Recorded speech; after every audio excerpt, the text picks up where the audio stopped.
নুৰিছা কিচেনলৈ স্বাগতম। আশা কৰোঁ সকলোৱে ভালে আছে। আজি মোৰ ৰেচিপিটো হ'ল আলু চপ, আৰু আলু চপ মই কেনেদৰে বনাইছোঁ আপোনালোকক দেখাই দিম। এই আলু চপটো বনাই দেখাই দিম। একদম ইজিকৈ, একদম জটপটকৈ বনাইছোঁ। একদম বেলেগ একো দিয়া নাই, সামান্য ঘৰৰ যিখিনি বস্তু আছে এইখিনি দি বনাইছোঁ। শব্দটো শুনাই পাইছে কিমানখিনি মচমচি হৈছে, চাওক ভিতৰত কিমান ধুনীয়া হৈছে। আৰু মই ভিডিঅ'টো কেনেদৰে বনাইছোঁ আপোনালোকে মোৰ ভিডিঅ'টো চাব, আৰু চোৱাৰ আৰম্ভণিতে এটা লাইকো দিব আৰু এটা কমেণ্টো কৰিব।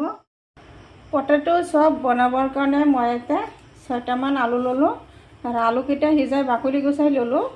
আৰু এইফালে লৈছোঁ এই বাটিত দি ইয়াতে 3 চামুচমান হেৰি আছে চাউলৰ গুড়ি, আৰু ইয়াতে 3 চামুচমান কৰ্ণফ্ল'ৰ। ইয়াতে আছে এটা ডাঙৰ চাই পিঁয়াজ কাটি ল'লোঁ এনেকৈ, আৰু 4-5টা কেঁচা জলকীয়া এনেদৰে কাটি ল'লোঁ। আৰু ল'লোঁ জিৰা গুড়ি আধা চামুচ, হালধি গুড়ি আধা চামুচ, জলকীয়া গুড়ি আধা চামুচ, আৰু আধা চামুচতকৈ কম অলপ গৰম মছলা গুড়ি ল'লোঁ। আৰু এতিয়া প্ৰথমতে আলুখিনি হাতেৰে ভাঙি ল'ম, ভালদৰে ভাঙি ল'ম হাতেৰে।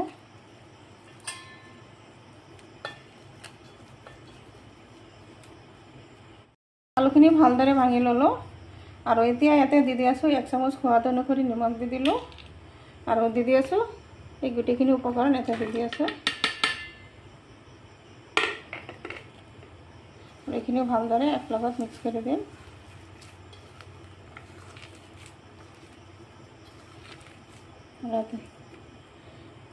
চাউলৰ গুড়ি, কৰ্ণফ্ল'ৰ ভালদৰে মিক্স কৰি দিম। এইখিনি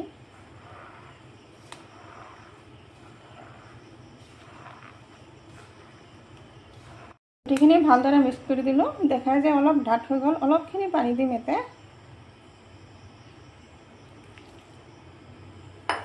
পানী দি ভালদৰে এনেদৰে আকৌ পানীখিনি মিক্স কৰি দিম। বেছি নিদিওঁ পানী, অলপখিনি দিলেই হ'ল। এতিয়া ধুনীয়াকৈ ডোটো বনাই ল'ম।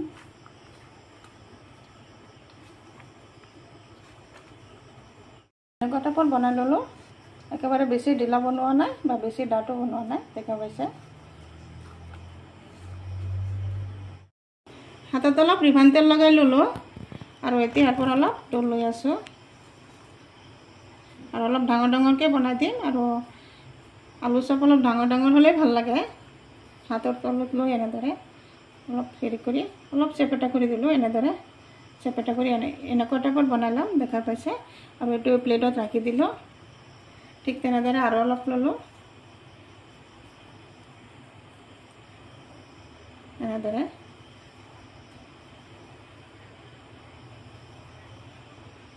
চেপেটা কৰি দিলোঁ। এনেদৰে বাকীকেইটাও এনেদৰে গোটেইকেইটা আলু চপ বনাই ল'লোঁ। এটা 6টামান হৈছে, ডাঙৰ ডাঙৰকৈ বনাইছোঁ। কিমান মোটা মোটাকৈ ডাঙৰ ডাঙৰকৈ বনাইছোঁ। গেছত কেৰাহী বহাইছোঁ, আৰু কেৰাহীটো ভালদৰে গৰম কৰি ল'লোঁ, আৰু কেৰাহীত দি দি আছোঁ ৰিফাইন তেল।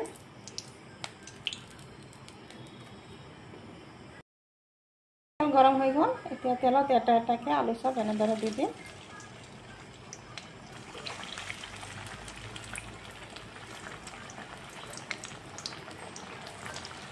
গোটেইকেইটা দি দিম, একবাৰেই হৈ যাব, যিহেতু তেল অলপ বেছিকৈ দিলোঁ।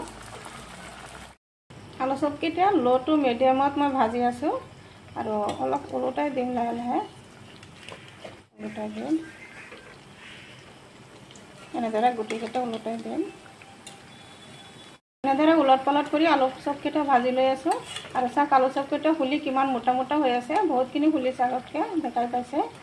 আৰু এনেদৰে অলপ ওলট পালট কৰি দি আছোঁ, আৰু কালাৰটো কিমান ধুনীয়া আহিছে। আৰু অলপ টাইম ভাজিলেই হৈ যাব, ভজা হৈ গ'ল প্ৰায়, ধুনীয়া হৈছে। আৰু এনেদৰে আলু চপ বনালে বহুত টেষ্টি হয়, ল'ৰা ছোৱালীও ভাল পায়। এনেদৰে আলহী আহিলেও বনাই দিব পাৰোঁ, বা ভাল এটা চাহ নাস্তাও হয়, ল'ৰা ছোৱালীক টিফিনো দিব পাৰোঁ স্কুলত। চাওক আলু চপকেইটা হৈ গ'ল, আৰু এতিয়া উঠাই ল'ম। কিমান ধুনীয়া হৈছে। এইফালে এটা প্লেটত উঠাই দি আছোঁ, আৰু ডাঙৰ ডাঙৰ হৈছে আগতকৈ। এনেদৰে গুটিকেইটা উঠাই লওঁ।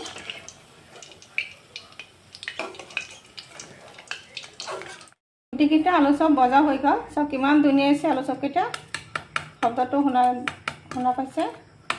আৰু কিমানখিনি মচমচীয়া হৈছে নিশ্চয় মোৰ ৰেচিপিটো ভাল লাগিছে যদি ভাল লাগে লাইক শেয়াৰ কমেন্ট কৰিব প্লিজ এটা সাবস্ক্ৰাইব কৰি কাষত থকা বেল আইকনটো প্ৰেছ কৰি দিব আজি মোৰ ৰেচিপি এইখিনি আকৌ আশা আছে কাইলৈ আৰু এটা নতুন ভিডিঅ লৈ আহিম থ্যাংক ইউ